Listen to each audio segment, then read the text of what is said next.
DJ Govind Bihar hitech, Govind Bihar hitech, Govind Bihar hitech. दोस्ती करो college वाली से, प्यार करो ऑफिस वाली से, प्रोग्राम करो पड़ोस वाली से, आंख लड़ाओ साली से, लव करो दिलवाली से और मार खाओ घरवाली से।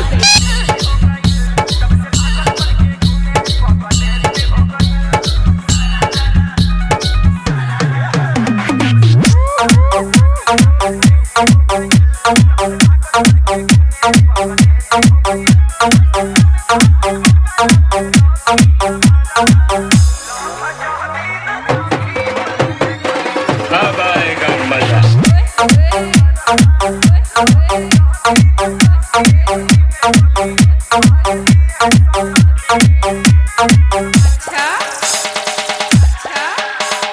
इलाका किसी का भी हो पर धमाका डीजे गोविंद बिहार हाईटेक का होता है। इलाका किसी का भी हो पर धमाका भाई जी डीजे रंजीत बाबू हाईटेक, भाई जी डीजे रंजीत बाबू हाईटेक, भाई जी डीजे रंजीत बाबू hi tech.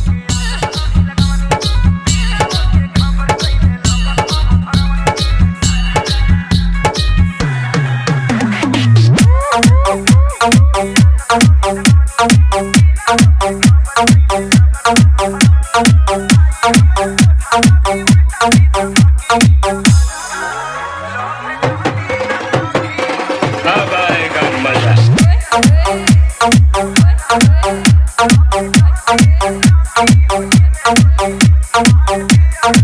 DJ Govind Bihar hitech, DJ Govind Bihar hitech, Muzaffarpur BMP 6 Kanhauli Malang स्थान।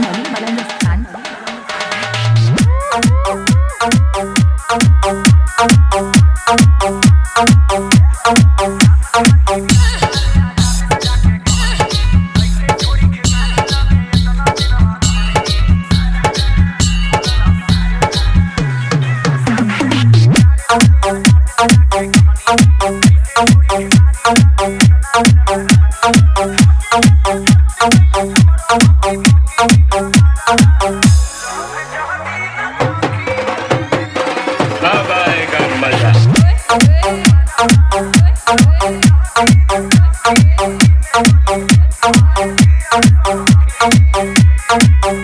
DJ Govind Bihar hitech, DJ Govind Bihar hitech, hi tech.